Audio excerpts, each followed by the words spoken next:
Welcome back to Trading 360. It's time for the 360 round, all about Coinbase, and we've seen it jumping. Bitcoin's been jumping. Michael Miller's with us, equity analyst at Morningstar, and Owen Lau, executive director, senior analyst at Oppenheimer. Michael, I'll start with you. You have a 2-star rating, a $110 fair value estimate. Coinbase today is at $190. What say you? Yeah, so to be honest, it was a pretty fantastic quarterly report. Revenue's up 40% from last year, 42% from last quarter, and it really comes down to this rally we've seen in Bitcoin driving higher trading volume, really both institutional and the retail side. Specifically, what made this quarter really fantastic for Coinbase was a lot of this growth was coming from the smaller retail users that really do drive the majority of their transaction revenue. That said, ultimately, Coinbase's results are so heavily correlated with cryptocurrency prices, which are inherently volatile, that we just think from an investor perspective, it's probably safer to wait until a better risk-return dynamics is in the shares. I understand what you're saying. I mean, also, I will say that I did notice, Owen, when Bitcoin was getting to 50,000, right, and then it pulled back, and now it got to 52,000, and there was an article saying how much people were searching.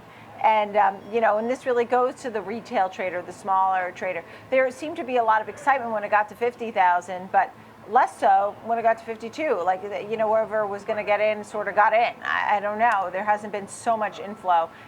Now, I mean, you tell me. You do have an outperform rating and a $200 target, Owen.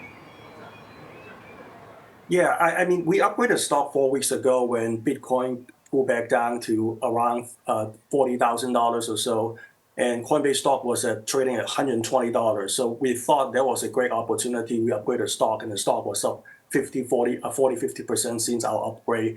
And I agree. I think there may be some other better opportunities, better entry point, but we do see some great catalysts coming up, including having in April potential Ether ETF approval in May, and also potential Fed rate cut in the second half of this year. So that's why we didn't wait. We pulled the trigger, and I felt like the trade has been doing quite well so far. Yeah, nice to be right. We'll give you that. It was a good call. And Michael, you made the point here in your note, too, no moat rated Coinbase. There is a real competitive landscape now, particularly with all these ETFs, too, right? Are you worried about that being a headwind for Coinbase?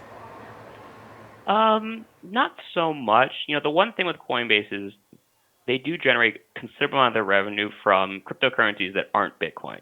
Actually more than 50% in this most recent quarter. And so to a certain extent, the increased interest in cryptocurrency is just generally a positive for them because it kind of draws people into the ecosystem and they can start getting interested in other options. That said, in kind of the longer term perspective, competition still is a meaningful issue for Coinbase just because they do charge really high fees for retail users. And as there are more options for users to trade in cryptocurrency, there is this risk of long-term fee compression, particularly if the regulatory issues in the space ever get resolved. Yeah.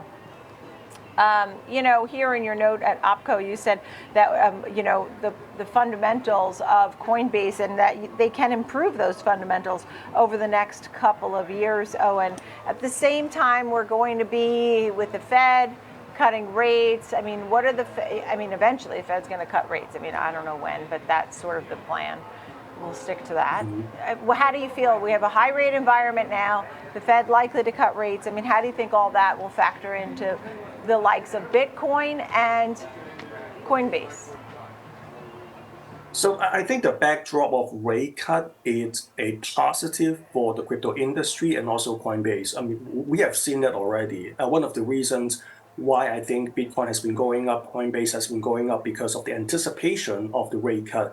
And I agree with you, we don't know the timing of that, but it looks like it's coming. So so when it cut 2 times or 3 times, that would also benefit the crypto industry.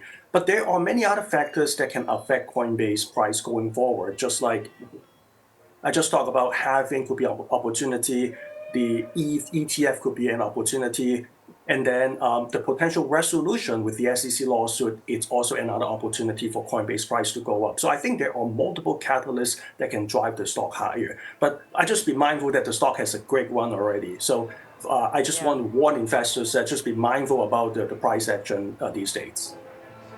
Yeah, and Michael, you get the final thought. I mean, we do have the halving coming up in mid-April, and that can sometimes be a catalyst. You feel like there's still more headwinds or tailwinds for Coinbase and Bitcoin? The issue with Coinbase always comes down to their to the market exposure. It really just comes down to how does cryptocurrency react to events. Obviously, if interest rates come down, crypto responds positively. That's great, but Coinbase got $700 million in revenue from interest income last year on client collateral. So if there's no rally in cryptocurrency in response to declining interest rates, it is strictly a negative for them from a fundamental basis. Beyond that, I do think a lot of this comes down to the regulatory concerns with the SEC. Resolution on that could be a significant positive. Great to see you both. Michael Miller, Morningstar, Owen Lau of Oppenheimer. Thank you both.